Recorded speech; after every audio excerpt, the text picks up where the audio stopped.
Wow.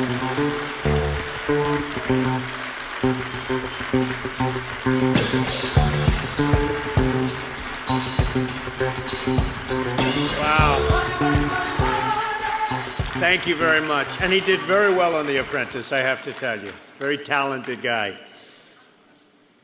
Our country is in very, very serious trouble. We owe $17 trillion, and we have more than a $1 trillion yearly deficit. That means we're losing numbers that nobody's ever heard of before. Anywhere, any country, nobody's ever heard of numbers like this.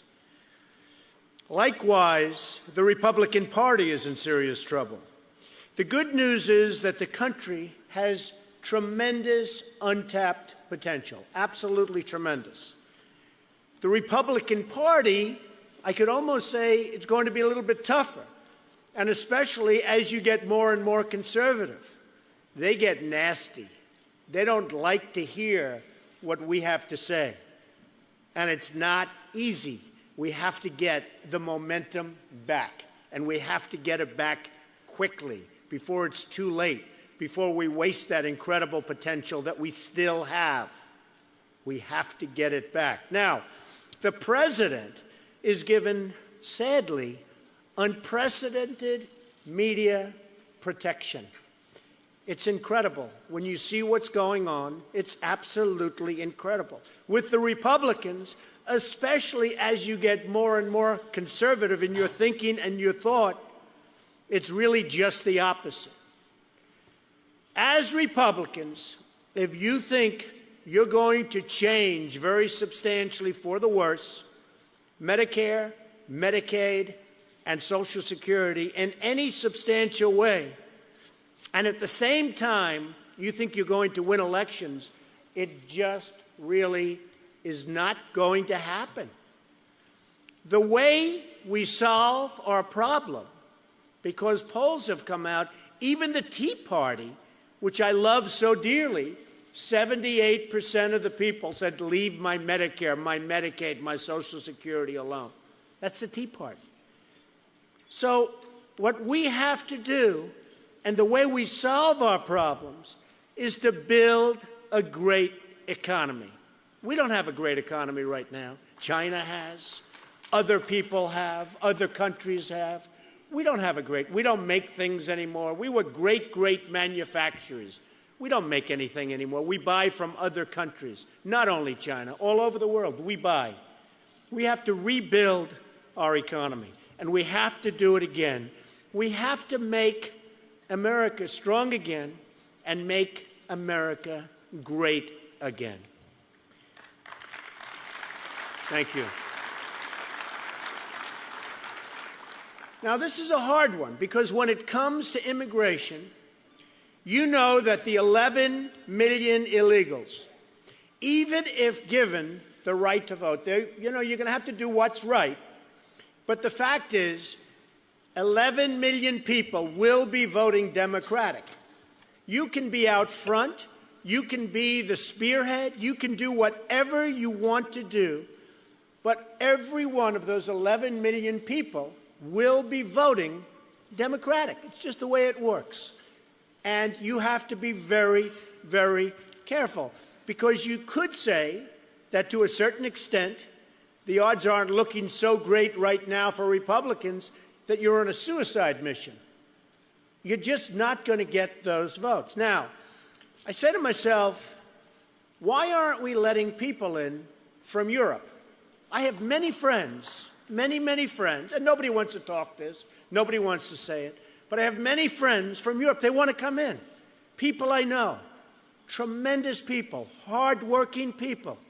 They can't come in. I know people whose sons went to Harvard, top in their class, went to the Wharton School of Finance, great students. They happen to be a citizen of a foreign country. They learn, they take all of our knowledge, and they can't work in this country. We throw them out. We educate them. We make them really good. They go home. They can't stay here, so they work from their country. and they work very effectively against us. Now, how stupid is that? Top in your class at Harvard, and you get thrown out of the country. So something has to happen. You've been reading about the White House tour. Now, I suggested that. Actually, Newt Gingrich suggested it for me. I thought it was very nice of him to do. I didn't know anything about it, but he volunteered for me that I would pay for it for the entire year. I said that's okay. Somebody told me, well, it was very nice of Newt. He's a friend of mine. And he's a member of a great club right down the road that I happen to own, so I love Newt. Anybody who's a member of my club, I love. Maybe President Obama should join one of my clubs. I would love him. But that's a sad thing. Now, I understand it's going to be reinstituted, but I would certainly be willing to do it. I'll give you something that's small, but it's emblematic. A couple of years ago, I saw a major state dinner, and it was in a tent on the White House lawn. A bad tent, probably a tent that the guy who owns the tent made a fortune, probably rented it for one night for more than it cost him. And I said to myself, you know, here's China in a tent.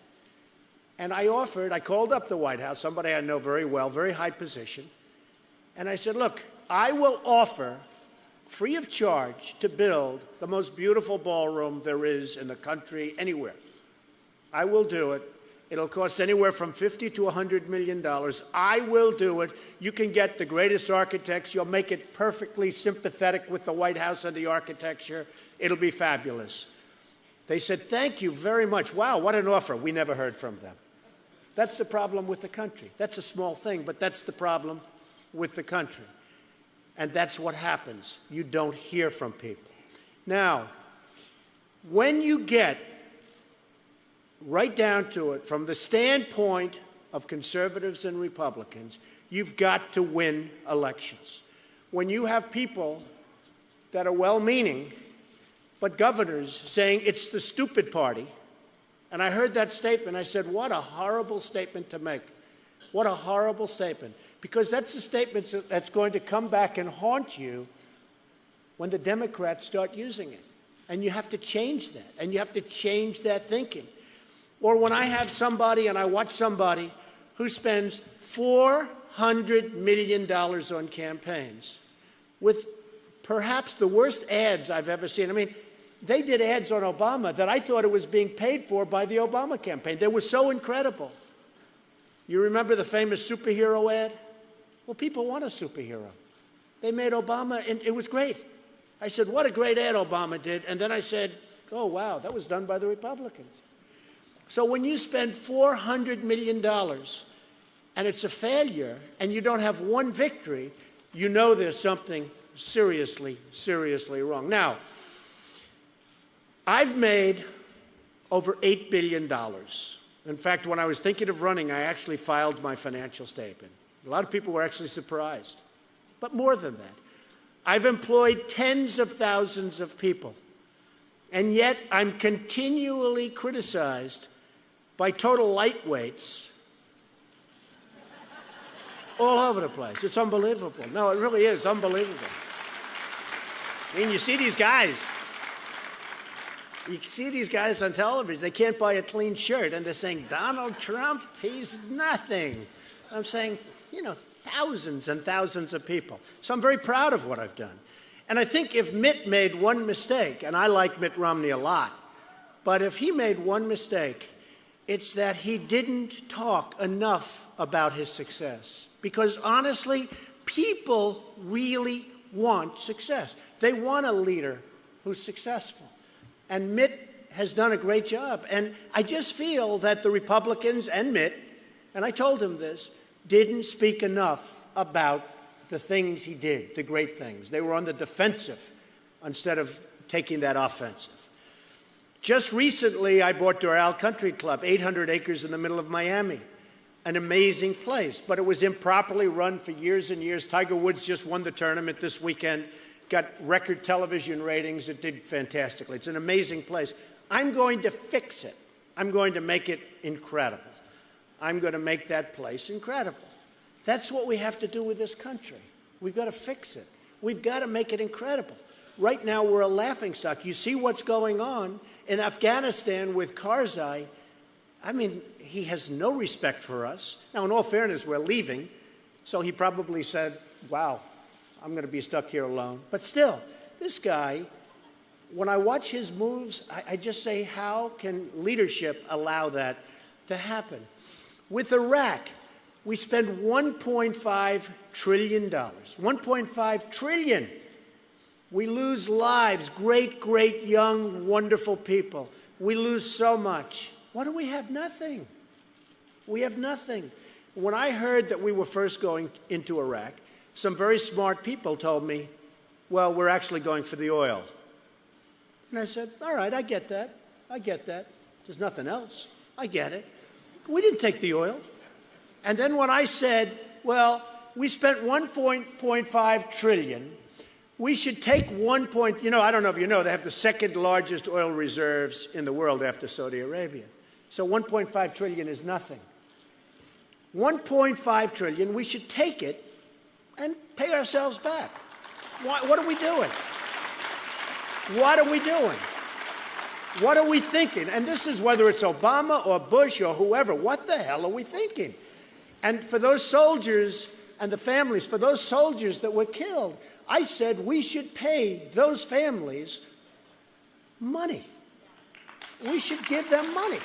They lost their sons and their daughters, and $1 million to a family is nothing compared to the kind of wealth that you're talking about over there. So right now you have somebody running Iraq that we don't even know who the hell it is, and I guarantee he's building his palaces and everything else, and we have nothing out of it. So it's just a very sad thing.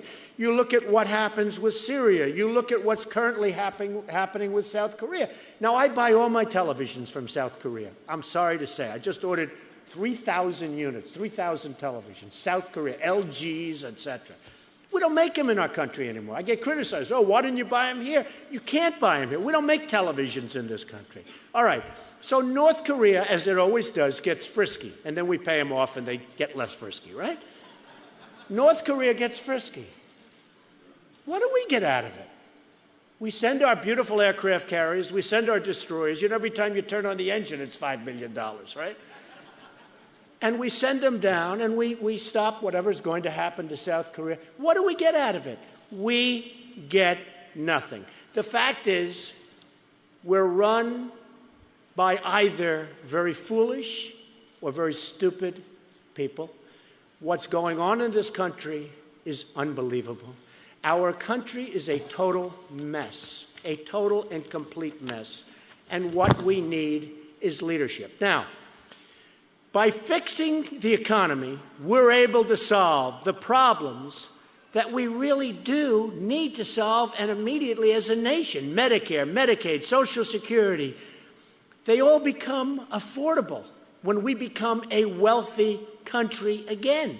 You know, part of the reason that the Republicans and even the Democrats, they're all talking, we got to cut, because our country isn't doing it. We're not cutting the mustard. We're not doing it. New technology has shown that we have tremendous wealth right under our feet in the form of energy, right under our feet. North Dakota is a great example. We're not allowed to go and get it.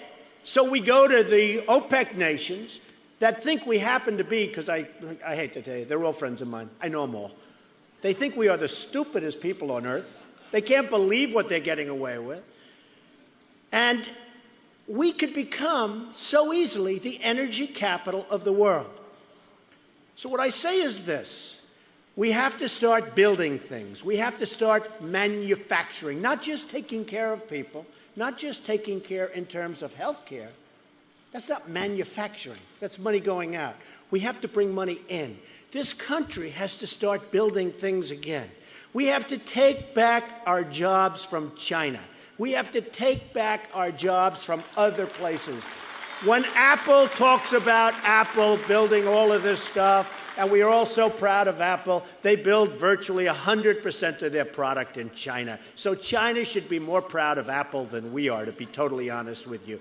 We have to start manufacturing and building again, and we have to make America great again. Our problems will be solved. Thank you very much. It's a great honor. Thank you. Thank you. Thank you very much. Thank you.